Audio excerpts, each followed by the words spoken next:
بسم اللہ الرحمن الرحیم۔ گولڈن لائن کے معزز دوستو السلام علیکم۔ ہم گفتگو کر رہے تھے محرم والحرام تاریخ شریعت کے آئینے میں، اس سلسلے کی یہ تیسری ویڈیو ہے۔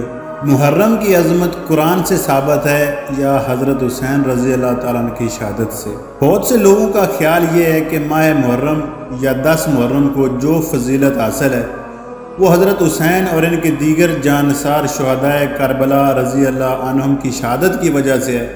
واضح رہے کہ یہ بات متعدد وجوہات کی وجہ سے درست نہیں۔ کسی سال، مہینے یا دن کی فضیلت ثابت شدہ امور میں سے ہوا کرتے ہیں، یعنی یہ اپنی طرف سے بیان نہیں کی جا سکتی، بلکہ اس کا قرآن و سنت سے ثبوت ہونا ضروری ہوا کرتا ہے، جبکہ قرآن و سنت سے یہ بات ثابت ہی نہیں کہ محرم اور عاشوراء کو فضیلت حضرت حسین رضی اللہ تعالیٰ عنہ کے اور ان کے دیگر جانثار احباب رضی اللہ عنہم کی شہادت کی وجہ سے ملی۔ حضور اکرم صلی اللہ علیہ وآلہ وسلم کو حضرت حسین رضی اللہ تعالیٰ عنہ کی شہادت کا بخوبی علم تھا، لیکن اس کے باوجود بھی نبی کریم صلی اللہ علیہ وآلہ وسلم نے حضرت حسین رضی اللہ تعالیٰ عنہ کی شہادت کو محرم اور عاشوراء کی فضیلت کی وجہ قرار نہیں دیا۔ شروع میں تفصیل سے بیان ہو چکا ہے کہ محرم ان 4 بابرکت مہینوں میں سے ہے جن کو اللہ تعالیٰ نے یہ کائنات بناتے وقت ہی بڑی عزت، احترام، فضیلت اور اہمیت عطا فرمائی ہے، جیسا کہ اللہ تعالیٰ کا سورہ توبہ میں ارشاد ہے، محرم کے مہینے میں پچھلے غموں کا اظہار درست نہیں۔ بعض لوگ حضرت حسین رضی اللہ تعالیٰ عنہ اور ان کے دیگر جانثار احباب رضی اللہ عنہ کی شہادت کی وجہ سے اس مہینے کو غم کا مہینہ سمجھتے ہیں، جس کی وجہ سے وہ اس مہینے میں شادی بیاہ بھی نہیں کرتے، مکان کی تعمیر بھی نہیں کرتے، خوشی کی کوئی بھی تقریب نہیں کرتے، زیب و زینت اختیار نہیں کرتے، نئے کپڑے نہیں خریدتے اور نہ ہی پہنتے ہیں، عورتیں مہندی نہیں لگاتی۔ اسی طرح بعض لوگ غم کی وجہ سے اس مہینے میں سیاہ لباس پہنتے ہیں، سوگ مناتے ہیں۔ یہ تمام باتیں غیر شرعی ہیں۔ ماہ محرم کو غم کا مہینہ قرار دینا اور اس کی بنا پر غم منانا ہرگز درست نہیں۔ اس کی متعدد وجوہات ہیں۔ حضرت حسین رضی اللہ تعالیٰ عنہ اور ان کے دیگر جانثار احباب رضی اللہ عنہم کی شہادت یقیناً ایک نہایت ہی غمناک اور روح فرسا واقعہ تھا، لیکن ان کی شہادت کی وجہ سے ماہ محرم کو غم کا مہینہ قرار دینا قرآن و سنت اور شرعی دلائل سے ہرگز ثابت نہیں۔ اس لیے یہ بات بلا دلیل ہے، اور اگر حضرت حسین رضی اللہ تعالیٰ عنہ اور ان کے دیگر جانثار احباب رضی اللہ عنہم کی شہادت کی وجہ سے کسی مہینے کو غمزدہ قرار دینا درست مان لیا جائے تو پھر اسلامی تاریخ ایسی ہی المناک صانعات سے بھری پڑی ہے کہ سال کے 12 مہینوں میں بڑے بڑے جلیل القدر صحابہ کرام رضوان اللہ اجمعین کی المناک شہادتیں ہوئیں، جیسا کہ حضرت حمزہ، حضرت صہیب، حضرت عمر، حضرت عثمان، حضرت علی، صحابہ اکرام رضوان اللہ اجمعین کی دردناک شہادتیں امت کی تاریخ کا حصہ ہیں۔ تو پھر ان کی شہادتوں کی وجہ سے تو سال بھر کو غم والا قرار دینا چاہیے تھا۔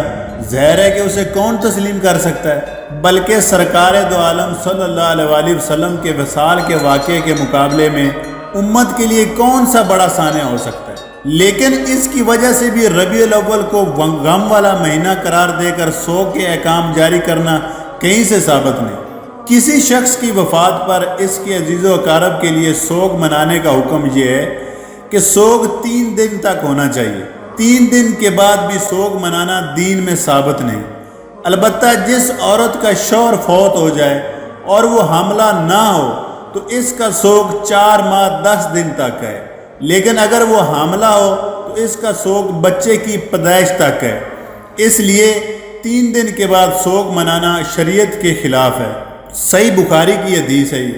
جب یہ بات واضح ہو گئی کہ حضرت حسین رضی اللہ تعالیٰ عنہ کی شہادت کی وجہ سے ماہ محرم کو غم کا مہینہ قرار نہیں دیا جا سکتا، اس لیے حضرت حسین رضی اللہ تعالیٰ عنہ کی شہادت کی وجہ سے آج کل جو غم منانے کے طور پر مختلف کام کیے جاتے ہیں یا مختلف نظریات قائم کیے جاتے ہیں، یہ سراسر غیر شرعی اعمال و نظریات ہیں۔ ماہ محرم میں شادی بیاہ کرنا صحیح اور مبارک ہے۔ بعض لوگ محرم، صفر یا شوال کے مہینے میں نکاح غلط یا منحوس سمجھتے ہیں، تو یاد رہے کہ یہ سوچ بے بنیاد ہے۔ جس کی وجوہات درج ذیل ہیں۔ قرآن و سنت کی روح سے شادی سال بھر میں کسی بھی روز منع نہیں، بلکہ اس کے لیے سال کے تمام ایام میں سے کسی بھی دن کا انتخاب کیا جا سکتا ہے۔ اس لیے محرم میں شادی کو غلط یا منحوس سمجھنے کا نظریہ قرآن و سنت کے خلاف ہے۔ محرم ان مہینوں میں سے جن کو اللہ تعالیٰ نے کائنات بناتے وقت ہی سے عظمت عطا فرمائی ہے۔ یہ برکت اور عظمت والا مہینہ ہے۔ اسلامی سال کی ابتدا بھی اسی سے ہوتی ہے، تو اس کی عظمت اور برکت کا تقاضا تو یہ ہے کہ یہ مہینہ شادی کے لیے نہایت ہی موزوں اور مناسب مہینہ ہے، تاکہ اس کی برکت سے شادی میں بھی برکت ہو۔ جیسا کہ مختلف مقامات کی برکتیں ہوتی ہیں، اسی طرح مہینوں اور ایام کی برکتیں بھی ہوتی ہیں۔ تعجب ہے کہ اس عظمت اور برکت والے مہینے میں شادی کو غلط یا منحوس کیسے سمجھا جاتا ہے؟ شہادت تو نہایت ہی معزز اور مقدس چیز ہے، جو کہ امت کے خوش نصیب افراد کو عطا ہوتی ہے۔ اس لیے اس کی وجہ سے کسی مہینے یا دن میں نحوست کیسے آ سکتی ہے؟ قرآن و سنت سے یہ بات معلوم ہوتی ہے کہ بڑی سے بڑی شخصیات کی شہادت کی وجہ سے کسی مہینے کے احکام پر اثر نہیں پڑتا کہ اس کی وجہ سے بعض جائز امور ناجائز یا ممنوع ٹھہرے۔ اس لیے حضرت حسین رضی اللہ تعالیٰ عنہ کی شہادت کی وجہ سے ماہ محرم کے احکام میں تبدیلی کا تصور قرآن و سنت کے مطابق نہیں، بلکہ واضح طور پر بلا دلیل ہے، خصوصاً جب کہ نبی کریم صلی اللہ علیہ وسلم کو اللہ تعالیٰ نے حضرت حسین رضی اللہ تعالیٰ کی شہادت کی خبر دے دی تھی، لیکن پھر بھی نبی کریم صلی اللہ علیہ وسلم نے محرم کے مہینے سے مطلق کسی حکم میں تبدیلی نہیں فرمائی۔ غم کی وجہ سے سیاہ لباس پہننا یا محرم کے غم کی وجہ سے پہننا حرام ہے۔ عام حالات میں سیاہ لباس پہننا فی نفسہ درست ہے، اس میں کوئی حرج نہیں۔ اسی طرح ماہ محرم میں بھی اپنی عادت کے موافق سیاہ لباس پہننا درست ہے۔ البتہ غم کی وجہ سے لباس جو ہے سیاہ پہننا یا اشیاء کے ساتھ مشابہت کی وجہ سے یا کسی اور غلط نظریے کی بنیاد پر سیاہ لباس پہننا ناجائز ہے۔ نوحہ اور ماتم کی شریعت میں اجازت نہیں۔ ماہ محرم میں عاشوراء کے دن حضرت حسین اور دیگر اہل بیت رضوان اللہ اجمعین کی شہادت کے غم میں نوحہ اور ماتم کرنے کا عام رواج ہو چکا ہے۔ یہ کام بھی شریعت کے خلاف ہے، جس کی وجوہات درج ذیل ہیں۔ شریعت نے غم لاحق ہونے یا عزیز و اقارب کے فوت ہونے پر صبر کی تلقین کی ہے۔ اللہ تعالیٰ نے قرآن کریم میں بہت سے مقامات پر صبر و تحمل کا حکم دیا ہے اور اس کے فضائل انعامات بیان فرمائے۔ حدیث میں بھی نبی کریم صلی اللہ علیہ وسلم نے مصائب پر صبر کرنے کی تلقین فرمائی ہے۔ یہ ساری صورتحال کسی مسلمان سے مخفی نہیں، اس لیے نوحہ اور ماتم کرنا صبر کے خلاف ہے۔ شریعت نے اپنے عزیز کی فوتگی پر اعتبار کے ساتھ غم زدہ رہنے کی اجازت دی ہے۔ اس میں آنسو بہانا صبر و تحمل کے خلاف نہیں، بلکہ غم کا تقاضا ہے۔ البتہ بلند آواز سے رونا، چیخنا، چلانا، اللہ سے شکایت کرنا، تقدیر کے فیصلوں سے خوش نہ ہونا، جسم یا چہرے کو پیٹنا، گریبان چاک کرنا، یہ تمام ایسے امور ہیں جن سے شریعت منع کرتی ہے۔ حضور اقدس صلی اللہ علیہ وسلم نے ارشاد فرمایا کہ دو چیزیں ایسی ہیں جو کفر ہیں، ایک تو نسب میں تانا دینا اور دوسری چیز میت پر نوحہ کرنا۔ حضور اقدس صلی اللہ علیہ وسلم نے ارشاد فرمایا کہ تین چیزیں ایسی ہیں جو اللہ کے ساتھ کفر کے زمرے میں آتی ہے: غم میں گریبان چاک کرنا، میت پر نوحہ کرنا اور نسب میں تانا دینا۔ ان احادیث سے نوحہ کرنے، غم میں گریبان چاک کرنے، کپڑے پھاڑنے کی شدید وعید بیان فرمائی گئی ہے کہ یہ کفر اور اہل کفر کے کام ہیں، مسلمانوں کے نہیں۔ اس لیے یہ کام حرام اور شدید گناہ ہے، مسلمانوں کو اس سے اجتناب کرنا چاہیے۔ جب نبی کریم صلی اللہ علیہ وسلم نے مکہ فتح کیا تو ابلیس چیخنے اور واہ ویلا کرنے لگا۔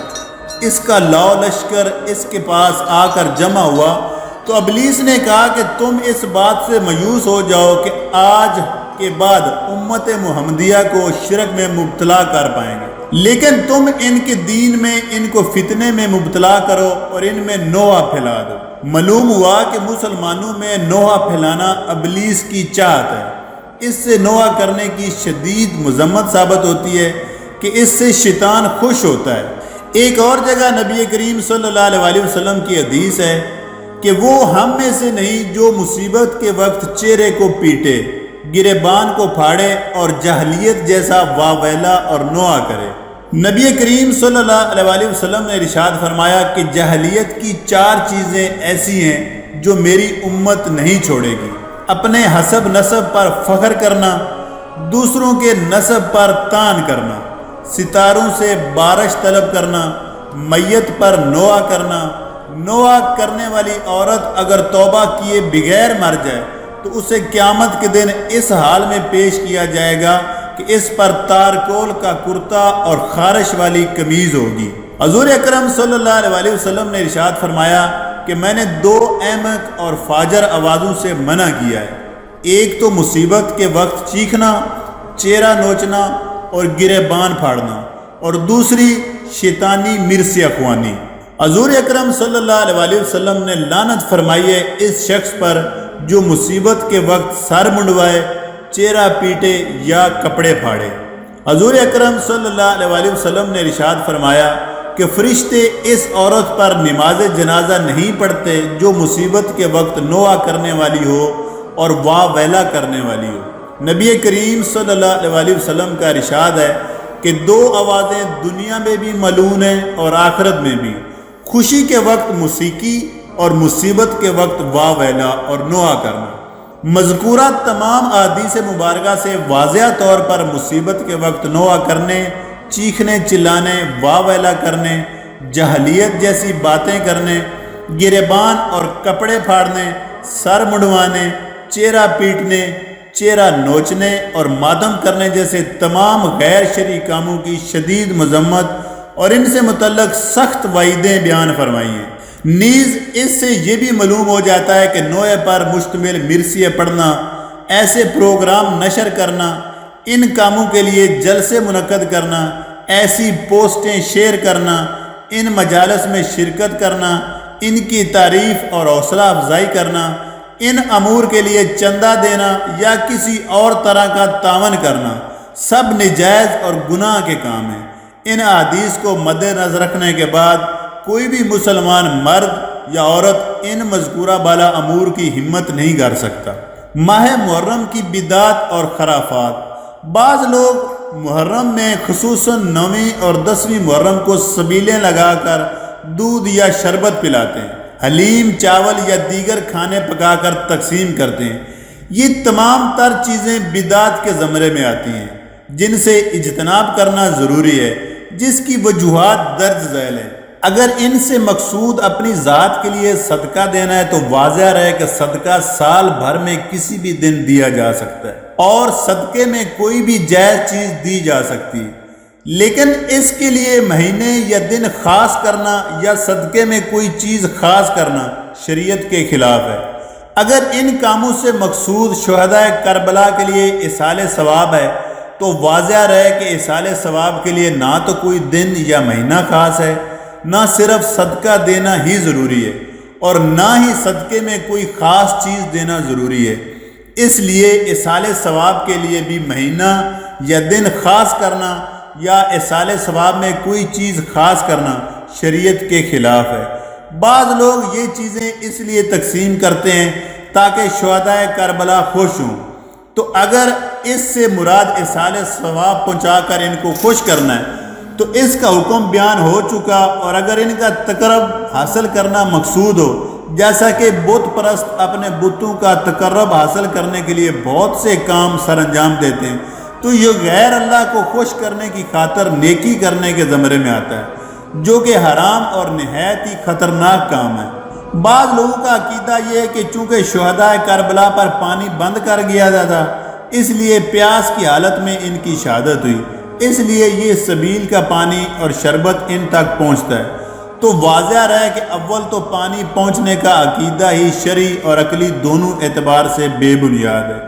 شریعت میں بھی اس کی کوئی دلیل نہیں اور نہ ہی عقل اس کو تسلیم کر سکتی ہے۔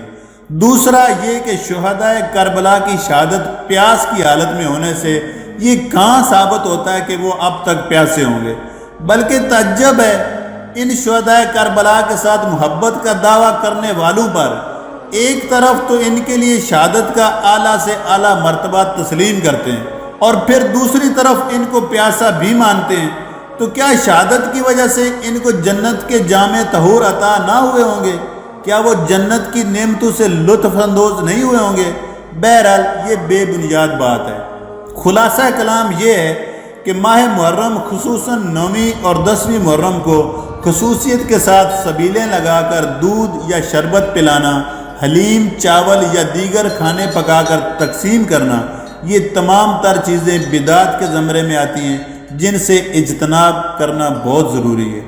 آج تک کے لیے میرے دوستو اتنا ہی، ملتے ہیں اپنی نیکسٹ ویڈیو میں جس میں ہم دوبارہ شریعت اور محرم الحرام کے بارے میں گفتگو کریں گے۔ اللہ تعالیٰ مجھے اور آپ سب کو دین کی سمجھ عطا فرمائے، اللہ تعالیٰ کمی بیشی معاف فرمائے۔ والسلام۔